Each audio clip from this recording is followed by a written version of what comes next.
మీద అపవాదం ఏంటంటే మీరు టెక్నీషియన్స్కి కానీ మీ నటీనటులకు కానీ సరిగా పేమెంట్ ఇవ్వరని. అది ఎంతవరకు నిజం? ఇప్పుడు జనరల్ ఇప్పుడు నేను 25 years పైన నుంచి ఉన్నాను ప్రొడ్యూసర్గా, డైరెక్టర్గా. ఇలాంటిది నిజమైతే వాళ్ళు అప్పుడు వాళ్ళు చేయకూడదు కానీ వాళ్ళు చెప్పాలి, కానీ నేను అట్లా చెప్తాను. చాలామంది ఇండస్ట్రీలో చెప్పుకుంటున్నారు. అదే అంటున్నా. అప్పుడు నాకు యాక్టర్ అని చెప్పానండి. చాలామంది చెప్పుకుంటున్నారు అపవాదు అని. అంటే అప్పుడు ఎవరో చెప్తే అది కరెక్ట్ కాదో చెప్తాను. నేను కొన్ని వందల వేల మందితో పనిచేస్తాను నేను. Okay. Every in my career. Okay. So అందులో ఎవరన్నారు ఏం సినిమా అనేది వాళ్ళు చెప్పకపోతే నాకు ఎట్లా తెలుస్తుంది?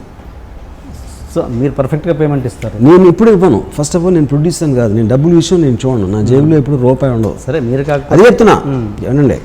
Okay, I'm nothing to do with production. నేను ఎప్పుడు నా చేత్తో రూపాయి ఎవరికి ఇవ్వలేదు. ఓకే. నేను డబ్బుల విషయం మాట్లాడను ఎప్పుడు ఎవరితో. ఓకే. ఓకే. సో అలాంటప్పుడు నేను పేమెంట్ ఇచ్చానా లేదా అనేది నాకు తెలియదు. ఓకే. మీరు రక్త చరిత్ర సినిమా అప్పుడు ఆ cameraman Amol Rathod or something, Amol Rathod అనుకుంటాను, ఆ సినిమా మొత్తానికి మీరు 25,000 ఏదో ఇచ్చారు అంటారు. తర్వాత ఇమీడియట్గా మీరు తర్వాత పెద్ద సినిమాకి 20 లక్షలు తీసుకోవడం ఏదో జరిగింది సంథింగ్. పెద్ద సినిమా అంటే అంత వేరియేషన్, అంటే టెక్నీషియన్కి అంత వేరియేషన్ అన్నది ఎట్లా అనేది? అది ఇప్పుడు 25 లక్షలు ఇచ్చేవాడికి కెమెరా గురించి తెలియదు కాబట్టి వాడిస్తాడు. కెమెరా ఏం చేయాలి నాకు తెలుసు కాబట్టి నేను ఇవ్వను, అంతగానే లేదు అక్కడ. అమోల్ రాథోడు ఇప్పుడు తను 50-60 లక్షలు తీసుకుంటున్నాడు. అవును. మొన్న ఒకసారి వచ్చి నన్ను మళ్ళీ ఇంకొకసారి సినిమా చేద్దామని అడిగాను. మీరు అడిగారు?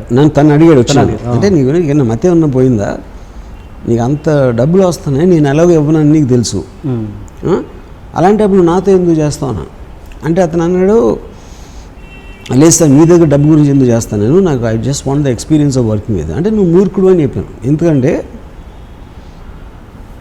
నువ్వు నా దగ్గర రక్త చరిత్రలో నీకు ఏమన్నా పేరు వచ్చింటే అది ఆల్రెడీ వచ్చేసింది. మళ్ళీ ఇంకో సినిమా తీసి మళ్ళీ ఎక్స్ట్రాగా వచ్చేది లేదు. నీకు పేరు అనేది మళ్ళీ అడిషనల్గా రాదు. ఓకే. అలాంటప్పుడు నీకు వచ్చే డబ్బులు వదిలేసి ఊరికే నాతో ఫ్రీగా నా డబ్బులు లేకుండా నా దగ్గర చేయటం అనేది మూర్ఖత్వం. మూర్ఖులతో నేను పని చేయనని చెప్పాను. ఓకే. అండ్ అదే రక్త చరిత్రలో బిఫోర్ మీరు అనుకున్న డైరెక్టర్స్ ధర్మరక్ష వాళ్ళతో కూడా వాళ్ళు కూడా మీతో 3 years ఆల్మోస్ట్ ట్రావెల్ చేశారు. ఎందుకు అంత సడన్ నిర్ణయం మీరు వాళ్ళు తీసేసి? మీరు ఇప్పుడు ఇదంటే ఇప్పుడు నేను కొన్ని వందల మంది ఉంటాను నాకు ఇలా తీసుకుని మళ్ళీ మాపేసి చెప్పిన వంశీ కూడా ఉన్నాడు దాంట్లో. ఏ టైంలో నేను ధర్మరక్షతో మాట్లాడానో దానికి నేను ఫైనల్గా తీసిన సినిమాకి సంబంధం లేదు. ఒక ఐడియా ఉన్నప్పుడు ఎవరితోనూ మాట్లాడతాం. ఓకే. ఇలా తీస్తే అట్లా ఉంటుందని. సో వాళ్ళు ఏదో మాట్లాడారు. దాని తర్వాత వాళ్ళకి అలాంటి దాన్ని అంత ఇంటెన్సివ్గా క్యాప్చర్ చేసే ఎక్స్పీరియన్స్ ఉందా లేదా అనేది ఒకటి. రెండోది ఆ పర్టికులర్ టైంలో జగపతి బాబు అని తీసుకుని చేద్దాం అనేది ఒక ఐడియా. దాని తర్వాత ఒక 6 months 1 year ఆపేసి మళ్ళీ ప్రాజెక్ట్ని రీటేక్ చేసి చేయడం జరిగింది. అలాగా ధర్మరక్ష మీ ఒక్కళ్ళే మీకు తెలుసు. అలాగే నా ఒక 5 ఉన్నారు దాంట్లో మారిన వాళ్ళు నా మైండ్లో ఆ సినిమాకి రక్త చరిత్రకి. అంటే నేను అది 3 years ట్రావెల్ చేయండి. 3 years ట్రావెల్ అంటే ఏంటి నాకు అర్థం కాదు. మీ ఇద్దరం కలిసి ట్రైన్ వెళ్ళాము 3 years. ఏంటి ట్రావెల్ అసలు? అంటే ఆ 3 yearsలో నేను 3 సార్లు కలిసి ఉంటాను వాళ్ళని. అవునా? మ్యాక్సిమం. అంతగానే ఏంటి కలిసేది ఎవరైనా మీన్స్ మీ ఒక ఆఫీస్ తీశారు అక్కడ. ఆఫీస్ తీయలేదు, ఆఫీస్ ఉంది. ఆఫీస్ ఉంది, వీళ్ళు అందులో రావడం అలా 2 years జరిగింది కదా. ఒక 2 years స్పాన్ వాళ్ళు మీతో స్పెండ్ చేశారు కదా. తర్వాత వాళ్ళకి ఇచ్చిన ఫలితం ఏంటి? 2 years నేను లేనండి ఆఫీస్లో. మీరు లేరు. ఇప్పుడు అలాగా 100 మంది ఉంటారన్నా. మీరేంటో ఇంద్రగన్ మోహన్ కృష్ణ ధర్మరక్ష అప్పుడు ఏంటి మీరు 100 మంది టైం వేస్ట్ చేశారని చెప్తే నేను దాన్ని కరెక్ట్ అంటాను. మీరు ఒక్కొక్క మనిషిని తీయద్దు అట్లా. అంటే చాలామంది చేశారు, చాలామంది 100, 1 2 3 కాదు. అంటే ఏంటి అంటే మీ ఉద్దేశం? అది చెప్తున్నాను, ఇప్పుడు చెప్పాను కదా.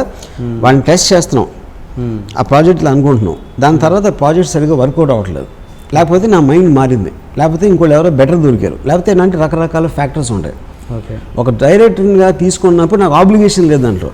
మీరు కంపెనీలో ఉద్యోగం తీసుకున్నారు ఒకటి, ఎన్ని రోజులు పెట్టుకుంటారు, ఎంత పైకి వెళ్తాడు, తను ఎలా వచ్చాడు, నేను ఎలా వచ్చాడు అనేది సంబంధం లేదు. వాళ్ళు ఉన్నదానికి వాళ్ళు చేసిన టైం స్పెండ్కి వాళ్ళకి ఏదో వస్తుందో రాదో సంథింగ్ లేదు. అంతేగాని సినిమా ఇవ్వాల్సిన ఆబ్లిగేషన్ ఎవరికి లేదు అక్కడ. యా. సో మిమ్మల్ని పూర్తిగా గుడ్డిగా నమ్ముకొని రావడం అన్నది కరెక్ట్ కాదు.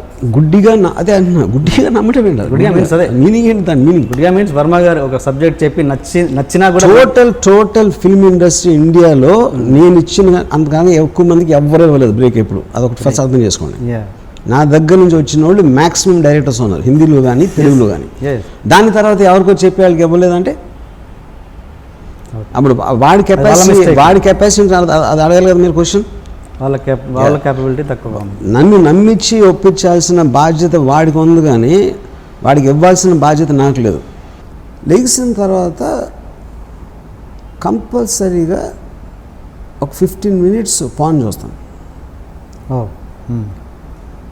తర్వాత ఒక సినిమా కానీ డాక్యుమెంటరీ కానీ చూస్తాను, డిపెండింగ్ ఆన్ మై టైం. అంటే షూటింగ్ లేకపోతే నాకు ఎక్కువ టైం ఉంటుంది కాబట్టి ఒక ఫిల్మ్ చూడొచ్చు. ఓకే, మీరు అన్నది పవన్ వీడియో చూస్తాను. Pawan video, okay right. Pawan video